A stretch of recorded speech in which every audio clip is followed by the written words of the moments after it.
ပြန်ဆရာတွေနဲ့ဖောင်ဒေးရှင်းချပြီးတဲ့ညမိုးရွာချလိုက်တာပဲဗျာမနဲ့မိုးလဲတော့မြင်တွေ့ရတဲ့အတိုင်းပါပဲဖောင်ဒေးရှင်းတွေက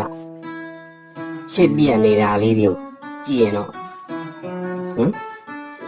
အိမ်ရှင်ဘလောက်စိတ်ညစ်သွားမလဲ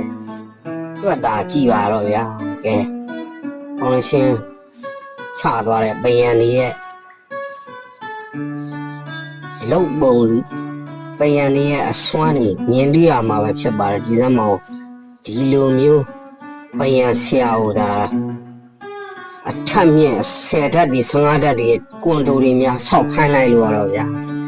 တခါတည်းကိုပဲပွဲသိမ့်တဲ့အနေထားပဲဖြစ်ပါတယ်ဒါကအထက်မြင့်အဆောက်အဦတော့မဆောက်ရသေးဘူးမြင်တွေ့ရတဲ့အောက်ခြေဖောင်ဒေးရှင်းပုံမဲ့ဆော့ဒီတာကိုအခုမြင်တွေ့ရတဲ့အတိုင်းဖြစ်သွားတာပဲဖြစ်ပါတယ်